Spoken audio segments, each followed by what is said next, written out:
Você já sentiu aquela sensação estranha de não estar sozinho, mesmo quando tudo ao seu redor está em silêncio? Como se algo ou alguém estivesse te observando da escuridão?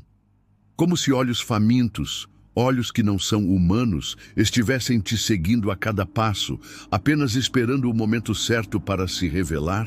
Agora, imagine viver com essa sensação todas as noites. Imagine morar em um lugar onde o pôr do sol não traz descanso, mas sim medo. Onde as janelas são trancadas antes do anoitecer e ninguém ousa sair de casa quando a lua se levanta. Um lugar esquecido por Deus, onde o vento sopra como se sussurrasse segredos antigos. Onde a floresta sussurra nomes de pessoas que desapareceram para nunca mais serem vistas. Essa é a vila de Black Hollow, um vilarejo escondido entre montanhas e cercado por uma floresta tão densa e escura que os próprios pássaros se recusam a sobrevoá-la. Dizem que a floresta é viva, que ela respira, que ela guarda algo, um segredo, um monstro, um castigo dos antigos. Dizem que quem ouve o primeiro uivo já está marcado, que os lobos da floresta não são animais, são almas presas em corpos deformados, condenadas a vagar pelas noites em busca de sangue. E o pior de tudo é que às vezes eles não vêm da floresta para te encontrar. Às vezes, eles já estão dentro da sua casa. Naquela noite, a lua apareceu cheia e vermelha. Sangue no céu. Os anciãos sabiam o que aquilo significava. Eles trancaram as portas, apagaram as luzes e rezaram. Mas ninguém suspeitava que o mal já havia passado pela porta principal, que ele estava entre eles e tinha nome: Daniel. Daniel chegou à vila. Um jovem pálido, de olhos vazios, que parecia carregar o peso de um segredo mortal. Ele nunca falava sobre seu passado, mas todos sabiam, de alguma forma, que ele estava ali para cumprir uma missão, ou talvez ser consumido por uma força muito maior do que ele mesmo poderia controlar. Na manhã seguinte à lua de sangue, a névoa cobria Black Hollow como um manto espesso e pesado. Ela engolia as casas, rastejava pelas janelas e envolvia tudo em silêncio. Era como se o vilarejo tivesse parado no tempo. E quando o sol finalmente tentou romper o céu, ele não conseguiu atravessar aquela camada opressora de branco e sombra. Foi quando ele apareceu. Daniel, um forasteiro, um vulto vindo da bruma. Alto, magro, pálido como cera, os olhos cinzentos e fundos, como se carregassem noites inteiras sem dormir. Ele não trazia malas, apenas um casaco grosso encharcado pelo orvalho da névoa. Caminhava lentamente, como quem já conhecia cada pedra da vila, como se tivesse estado ali antes, muito antes. Ninguém sabia de onde ele viera. Apenas o velho padre Gustav ousou perguntar.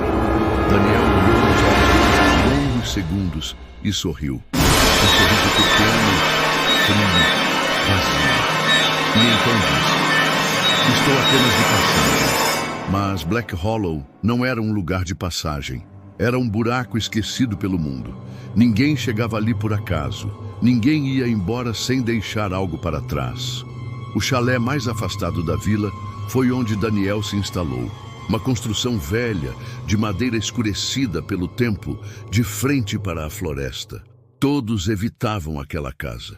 Ela ficava muito próxima da trilha dos uivos, mas ele parecia não se importar. À noite, as luzes não se acendiam, e madrugada após madrugada, moradores juravam ver uma silhueta parada na varanda, olhando para a floresta, esperando por algo. No terceiro dia, os animais começaram a agir de forma estranha. Os cães latiam sem parar durante a madrugada. Os cavalos se recusavam a sair dos estábulos. As galinhas pararam de botar. E os gatos desapareciam, um a um.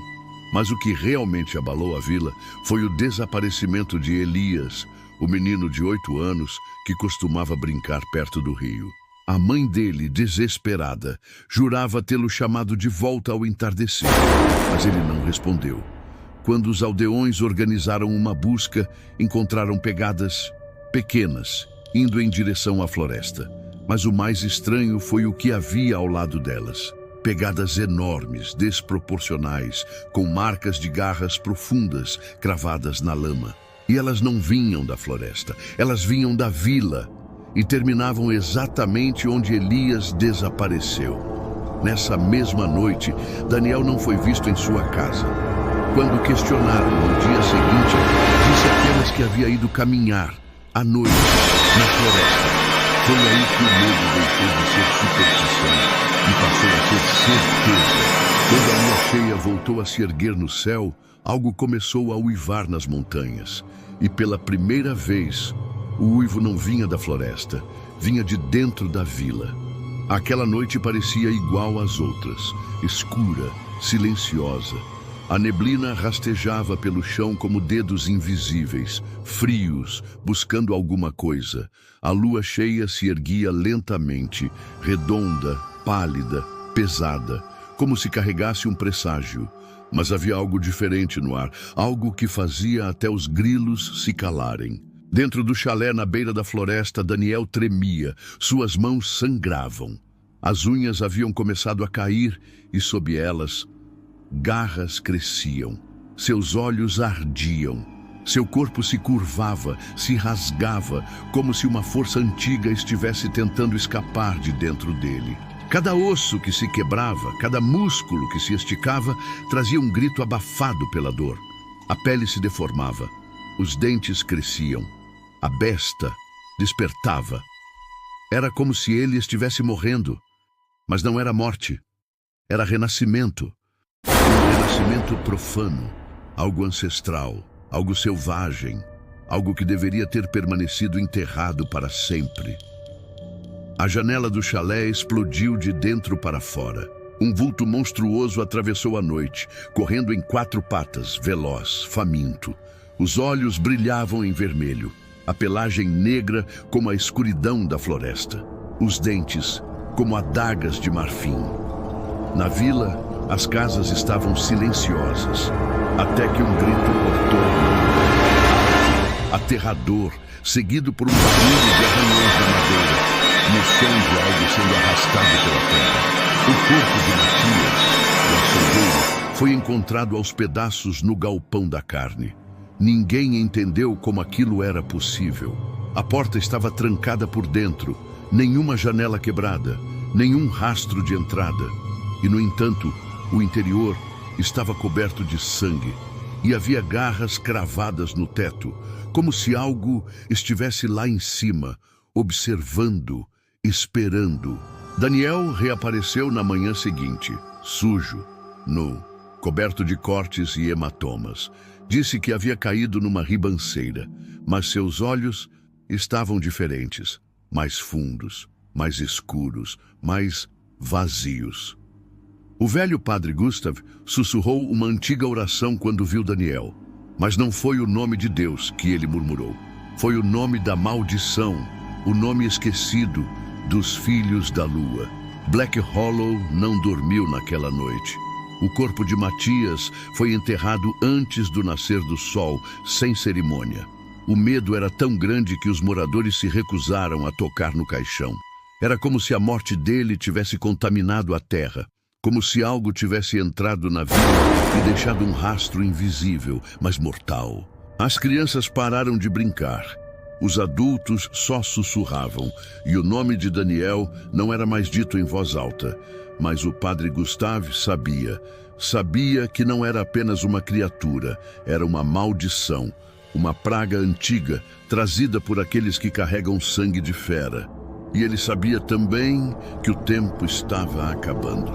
Na floresta, rastros começaram a aparecer, animais mortos, árvores com marcas, ossadas recentes. Era como se a própria terra estivesse sendo rasgada. E tudo apontava para o mesmo lugar, a trilha atrás do chalé de Daniel. Mas quando os homens da vila resolveram confrontá-lo, ele havia desaparecido.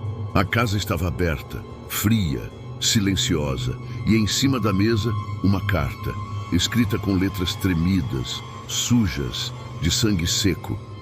Eu não sei o que sou, mas sinto que algo me chama. Algo me puxa para a floresta. Quando fecho os olhos, vejo dentes. Quando durmo, sonho com carne. Estou perdendo o controle. Estou ouvindo os outros. Eles estão me esperando. Eu tenho medo de não conseguir resistir na próxima lua cheia. O grupo de moradores, armado com tochas, machados e espingardas antigas, decidiu que não esperaria pela próxima lua. Eles entraram na floresta, um por um, corações acelerados, mãos tremendo. Mas havia uma regra não dita em Black Hollow: quem entra na floresta à noite não volta. Na trilha encontraram mais pegadas, grandes, recentes. Mas o que chamou a atenção deles foram as marcas nas árvores, símbolos riscados com garras, antigos, com uma linguagem esquecida, e havia ossos pendurados entre os galhos, amarrados com tiras de couro cru. Um altar, uma oferenda, um aviso. E então o uivo veio, não de longe, não das montanhas, mas de perto, muito perto. Apenas 2 homens voltaram da floresta naquela noite. Um deles havia arrancado os próprios olhos. O outro não falava mais. Apenas balbuciava uma frase repetidamente. Ele não está sozinho. A floresta não falava. Ela gritava. Os 2 homens que voltaram da caçada estavam destruídos. Um cego pelos próprios olhos. O outro, mudo de terror. Mas a vila precisava entender o que estava acontecendo. Precisava saber a verdade. Então, o padre Gustave os levou à antiga capela. E lá, entre velas acesas e paredes que ainda cheiravam a madeira apodrecida, começou a contar a história que havia sido enterrada por gerações. Há mais de 100 anos, um pacto foi selado entre homens e feras. Ele disse: um acordo sombrio, nascido do desespero. Na época, Black Hollow era assolada por uma praga. Crianças morriam de febre, animais adoeciam, a floresta secava. Então, um forasteiro apareceu prometendo cura, em troca de sangue. O ancião da vila aceitou, e naquela noite, sob a lua cheia, os primeiros se transformaram. Eles deixaram de ser homens, tornaram-se algo entre a carne e a fera, predadores noturnos, mas perderam tudo: a alma, a sanidade e a piedade. Com o tempo foram caçados, expulsos, mortos, ou assim se acreditava. Mas alguns sobreviveram, disse o padre, fitando a porta da igreja. Escondidos, misturados ao povo, dormindo, esperando o chamado da lua vermelha. E Daniel era um deles. Naquela noite, Daniel reapareceu. Mas ele não estava mais sozinho. Os sinos da vila tocaram por conta própria, arranhando o céu noturno com seu som metálico e irregular. Uma neblina densa rastejou pelas casas como uma serpente, e com ela vieram os outros. Figuras esqueléticas e alucinantes. Homens e mulheres que tinham desaparecido há anos. Moradores dados como mortos. Crianças levadas pela floresta. Todos transformados. Os filhos da lua. A vila ficou em silêncio absoluto. As chamas das tochas tremulavam, como se soubessem o que viria a seguir. Então os uivos começaram. Dezenas, vindos de todas as direções, como uma orquestra do fim dos tempos. O ataque começou sem aviso. Telhados foram despedaçados, portas arrombadas, vidas arrancadas em segundos. Mas o pior não era a força das criaturas. Era o olhar de quem um dia foi humano, o olhar de quem ainda se lembrava, de quem você era. O sangue manchava as ruas de Black Hollow, e no centro da vila, cercado de corpos, Daniel se ergueu, metade homem, metade fera, mas seus olhos estavam lúcidos. Ele olhou para o céu, ergueu as mãos deformadas e disse com uma voz monstruosa: eu não sou o fim. Sou o começo. O amanhecer não trouxe esperança. Trouxe silêncio. As chaminés não soltavam fumaça. As ruas estavam vazias. As janelas quebradas. O chão encharcado de sangue seco. Era como se Black Hollow tivesse parado no tempo. congelada num último grito sufocado. Dos antigos 100 moradores, apenas 7 sobreviveram. Reunidos no porão da capela, esses 7 sabiam que não podiam mais fugir. Não havia lugar seguro, não havia salvação. Havia apenas uma escolha: enfrentar o mal ou se curvar a ele. Foi então que o padre Gustave revelou o último segredo. Um antigo manuscrito escondido sobre o altar, escrito em pele de cordeiro e tinta de ossos. Nele o ritual, uma única chance de destruir os filhos da luz. Mas para isso, o sangue de um deles precisava ser derramado por alguém de coração puro. E havia um nome no centro do manuscrito: Daniel. O plano era simples, mortal, um sacrifício. Daniel precisava ser atraído à capela. Lá, um círculo de sal, ferro e fogo seria ativado. E então, o punhal sagrado, esculpido com os dentes do primeiro caçador, deveria atravessar seu coração. Mas havia um problema. Daniel ainda era humano por dentro. Sentia, pensava e lembrava. Naquela noite, o confronto final aconteceu. Daniel entrou na capela sozinho, nu, coberto de lama e cicatrizes. Os olhos vermelhos brilhavam, mas havia tristeza neles. Ele sabia por que estava ali, e ele queria ser parado. Eu não suporto mais a fome, sussurrou. Nem as vozes, nem a lua. Ele caiu de joelhos, lágrimas escorrendo, garras arranhando o chão de pedra. Os sobreviventes hesitaram, como matar alguém que ainda parecia humano, mas a lua se ergueu e com ela a transformação começou. A criatura que nasceu ali não era Daniel, era o Alfa, maior, mais forte, mais antigo. Ele rasgou os bancos da igreja como papel. O teto desabou, os sinos explodiram. Um a um, os sobreviventes foram esmagados, exceto por um. Lena, a filha do ferreiro, segurava o punhal sagrado com mãos trêmulas. Daniel, mesmo em forma de besta, hesitou ao vê-la. Havia uma memória ali, uma lembrança, um amor esquecido. Ela chorou, pediu perdão e cravou a lâmina no coração da criatura. O urso final ecoou por toda a vila, quebrando vidraças, calando corvos, fazendo a floresta se curvar. O corpo caiu. O silêncio voltou. A lua desapareceu atrás das nuvens. Na manhã seguinte, Black Hollow era apenas ruínas.